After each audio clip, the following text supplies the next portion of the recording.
তখন আমাদের কাছে যে কোনো ধর্মের মানুষ যখন আসবে, আমাদের কাছে কখনো অন্যায় তারা পাবে না।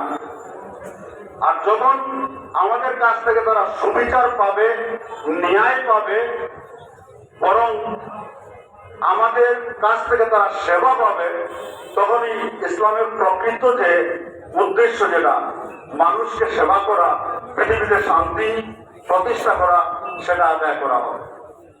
আমার শুধু এই মেসেজটুকু আপনাদের সবার কাছে রাখবো, আমরা যেন সবাই সবার জন্য দোয়া করি, আমরা যাতে প্রকৃত মুসলমান হতে পারি, আল্লাহকে খুশ করে, আল্লাহ নবী সাল্লাল্লাহু আলাইহি ওয়াসাল্লামের আমরা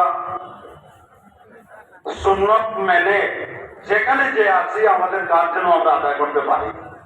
আর 2 নম্বর একটা কথা শুধু বলবো, এখানে আমি অনেক বর্তমান পরিস্থিতিতে সোশ্যাল মিডিয়ায় বিভিন্ন সময় আমাদের বিভিন্ন আলিম ওলামা ভুল করুন, শুদ্ধ করুন, যে কোনো ভাবে ওয়াজে কোনো ধরনের ভুল করলে সেটাকে সোশ্যাল মিডিয়ায় যেভাবে ট্রেন্ড করা হচ্ছে, যে বা যারা এটাকে সোশ্যাল মিডিয়ায় ক্রিটিসাইজ করছেন, এরা সবাই শুধু ইসলামের শত্রু নয়, মানবতার শত্রু।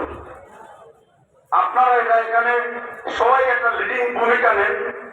যদি কেউ কোনো ভুল করে ব্যক্তিগত মেসেঞ্জারে গিয়ে বা ব্যক্তিগতভাবে কন্ট্যাক্ট করে উনার সাথে আলোচনা করেন, আল্লাহ পাকের দোয়াই আপনারা ধর্ম নিয়ে, ইসলাম নিয়ে এইভাবে সোশ্যাল মিডিয়া কোনো ট্রেন্ড করবেন না। 3 নম্বর আমার একটা এপিল আজকের এই মজলিসে, বিশেষ করে আমিরের শরীয়ত সাহেবের কাছে।